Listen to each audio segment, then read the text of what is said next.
I'm Lisa Bauer. I am a local artist within the Treasure Valley, and I've been painting, at least in the oil medium, for about 20 years. As most artists, they start young in life, and I started early on doing all sorts of different types of art, but in the last 20 years I've kind of evolved into doing oil paintings and have just thoroughly enjoyed that. The nice thing about oil paintings is, for me, they have a lot of forgiveness, so I don't have to worry so much if I make a mistake. I have that ability to come back and paint over whatever I didn't like the first time, and I do that quite often with my paintings. I'll look at them, study them for a few days, try to interpret what I've done wrong or what I've done right, and enhance them however they need it. So that's kind of nice. There's so much out there that you kind of want to try it all, but I've sort of migrated towards doing Southwest style art. The Southwest has so much rich color in it that I really love the vibrancy in the colors of the Southwest. My paintings are beginning to evolve, and I am doing more landscape. As I started out, I was doing more of, as I said, Southwest style, Southwest landscapes, architecture, and a lot of still life. I am trying to do more of the landscape of Idaho now.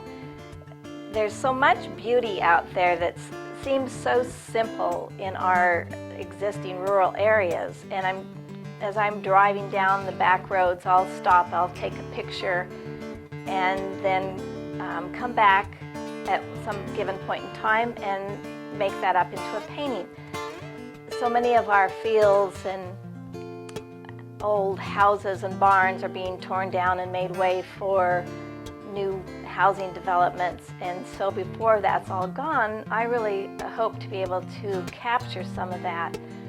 To begin with my paintings, as I mentioned, going around taking photographs of the rural area, I'll take that photograph and then I'll take it into Photoshop and manipulate the painting to get the colors and the tones and the values that I want to try to represent that.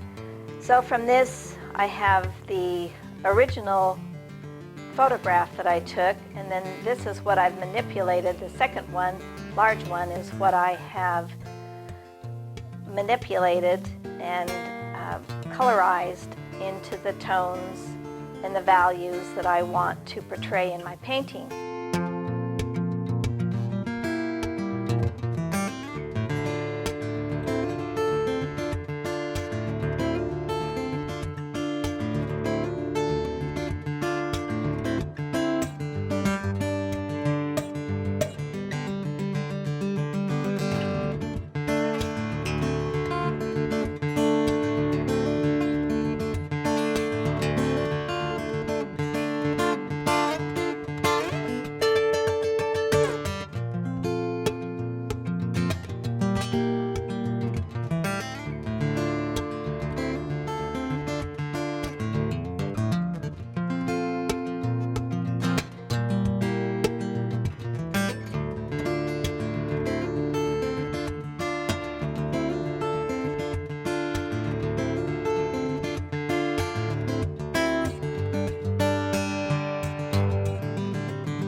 I'm Lisa Bauer, and you can see a lot more of my art down here at Art Source Gallery, downtown Boise on Main Street.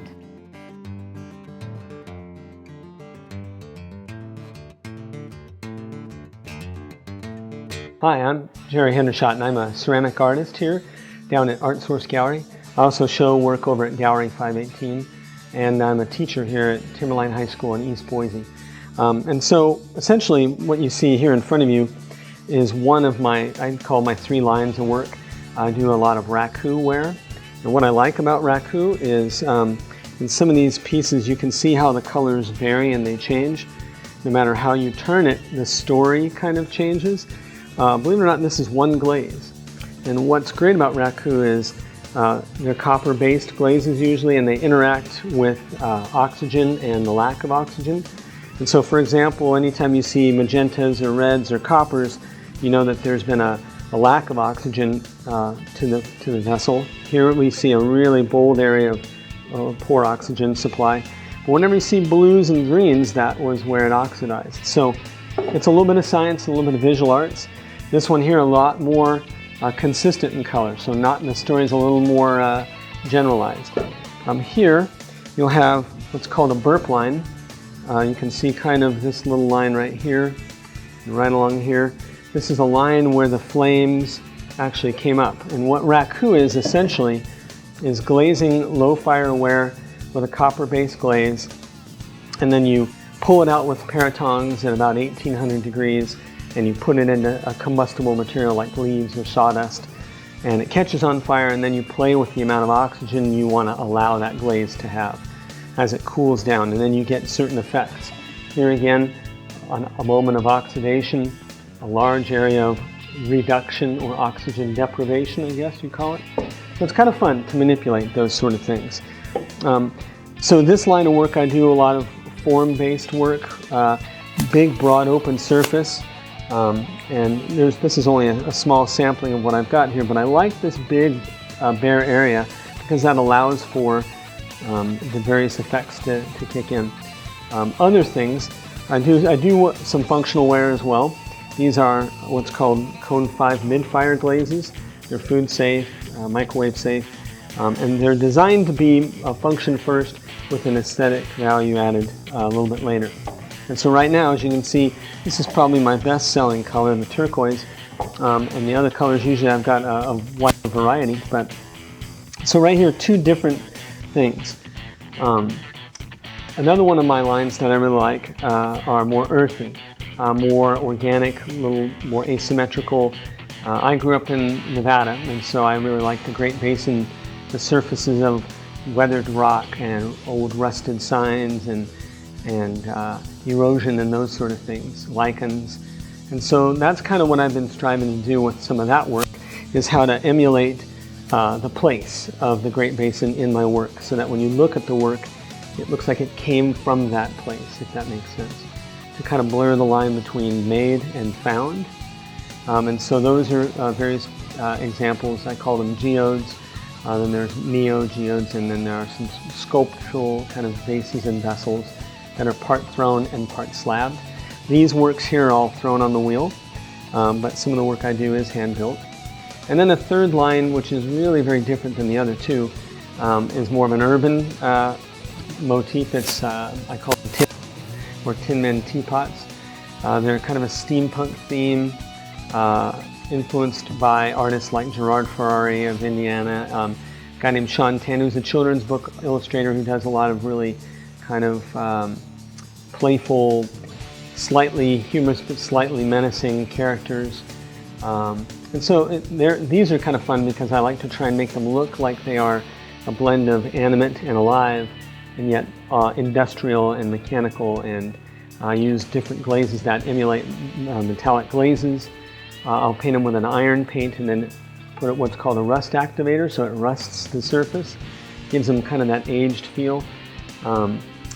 My son and my daughter are kind of my creative partners. They come in and they like to do all kinds of fun drawings, and I'll often take their drawings and work in some ideas. And the deal at the house is if I sell anything that was inspired by their ideas, they get a cut. So it's kind of fun to collaborate a little bit with that, because children, as you'll probably know, they're uninhibited with that creativity. They're still thinking pretty broadly.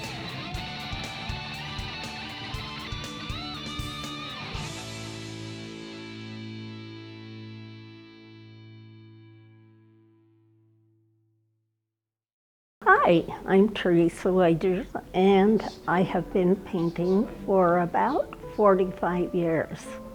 I paint in a lot of different mediums, which a lot of artists choose just one. I paint in watercolor, oil, acrylic, and pastel.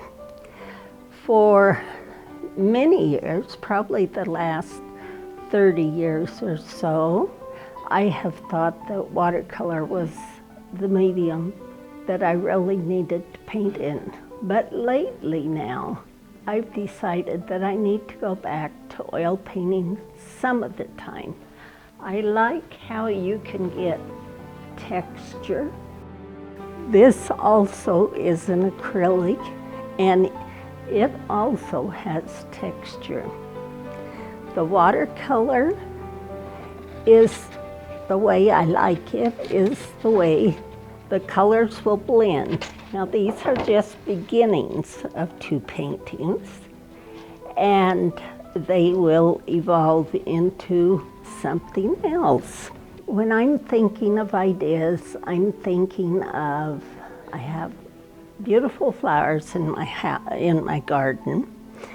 This is where a lot of my ideas begin. These are a little weather worn. They tipped over in the car as I was coming onto the freeway, so there wasn't too much taking care of them right then. Something that you have to decide is, am I going to have the whole bouquet? Am I only going to emphasize one or two of the roses? Am I going to put the vase in and let the light that hits the edges of the vase show?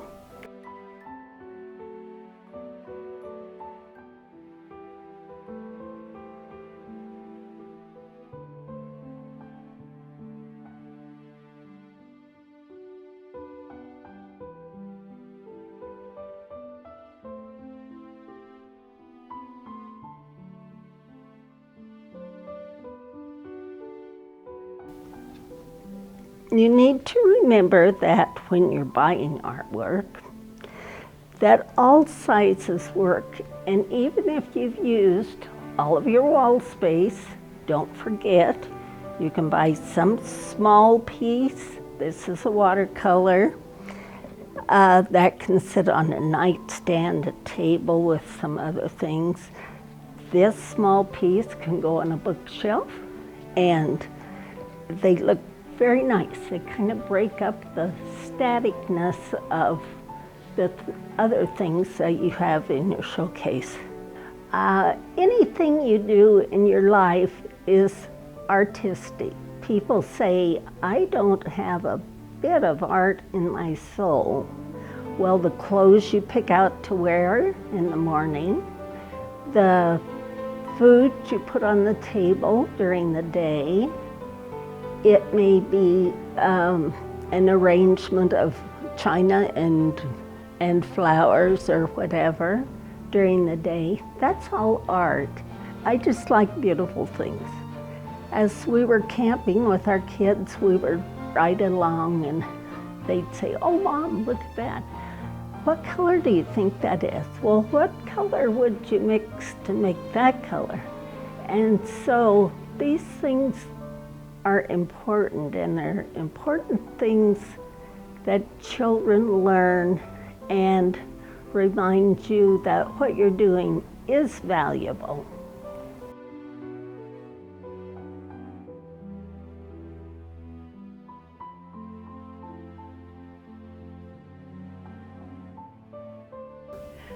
Well, I am a member of ArtSource Gallery. I'm Teresa Wagers, and my art is at the Boise Airport at ArtSource Gallery, and also downtown at 1015 Main in Boise. We'd love to have you come and visit there. We have all Idaho artists there, and I'm proud to say that I'm an Idaho artist and also an Idaho native.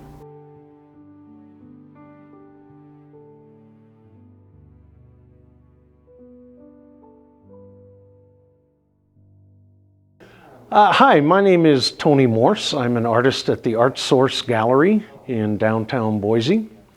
And my medium of art is photography. And these are some of my photographs behind me.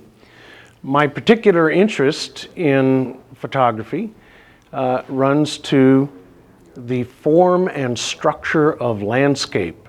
I'm particularly interested in that because it reinforces some of the background that I've had in my education.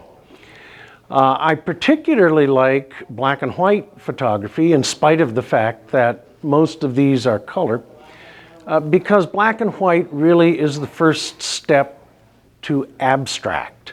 Remove the color from a photograph, that's the first step to abstracting the information in the image. I start to look at the form and structure of the image as it portrays the form and structure of landscape.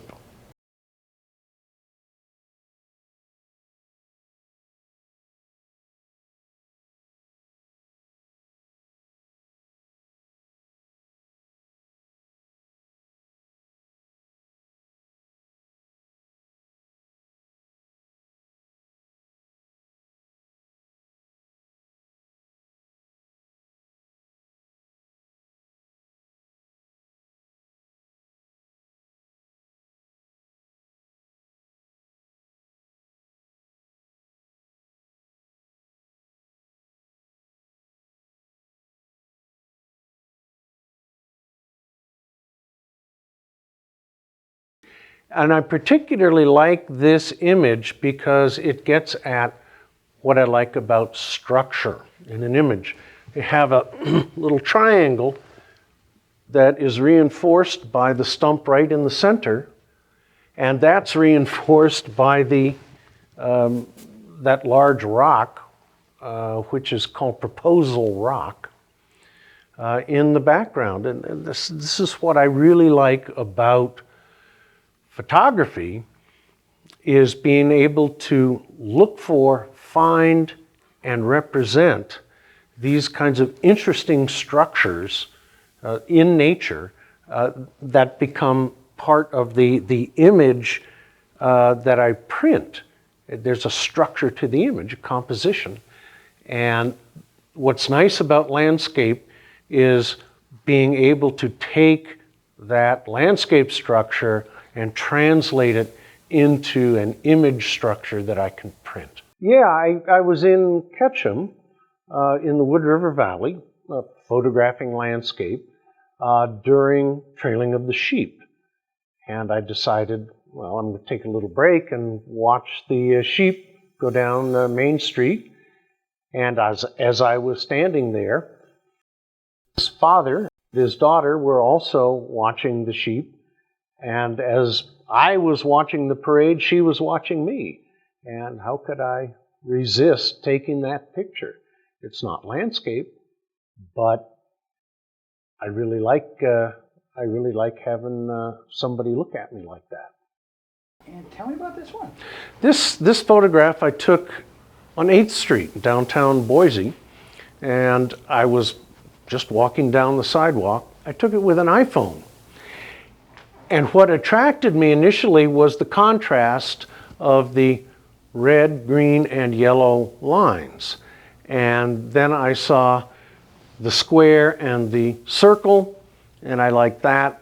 And then I realized that this really was an amusing joke, because the soup of the day is whiskey, and the croutons, of course, are water, ice. Whiskey on the rocks is the soup of the day. It's outside a bar, of course.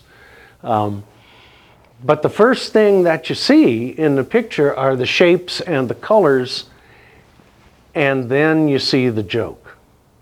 And I enjoy the photograph just because there is a joke in it.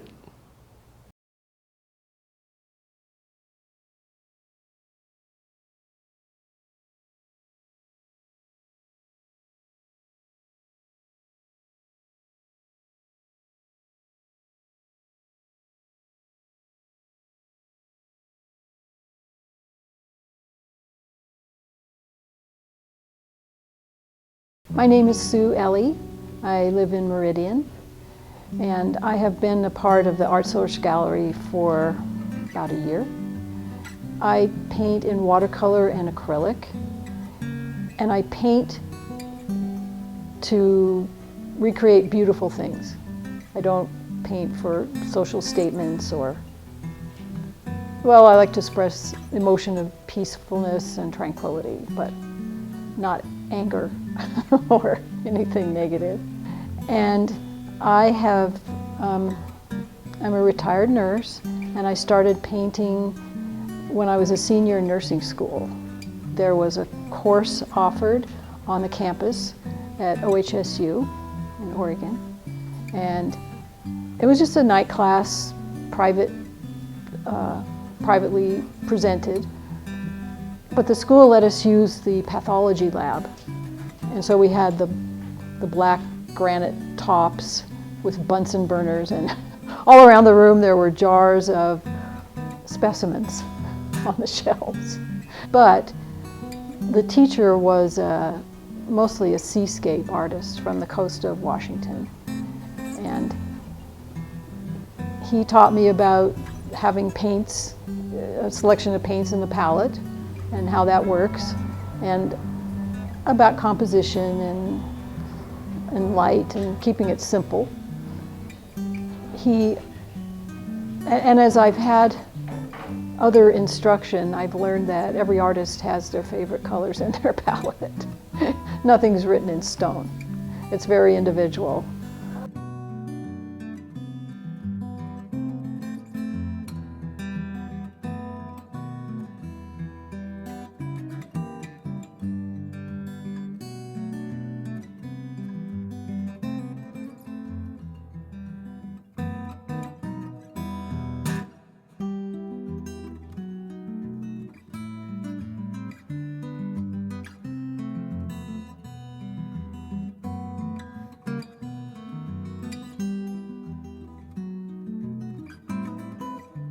Two of my images were chosen to be on wraps on electrical boxes in Meridian.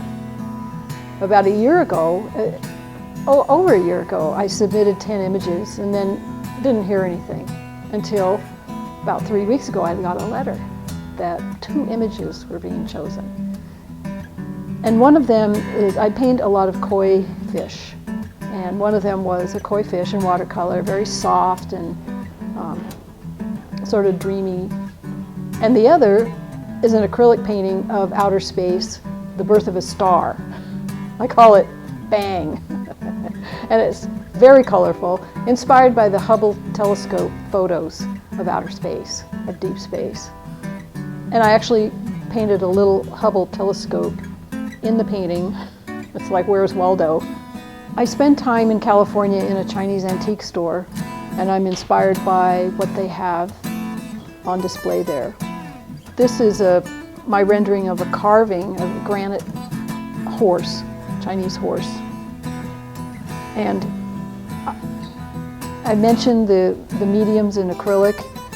The horse is done in what's called crackle paste.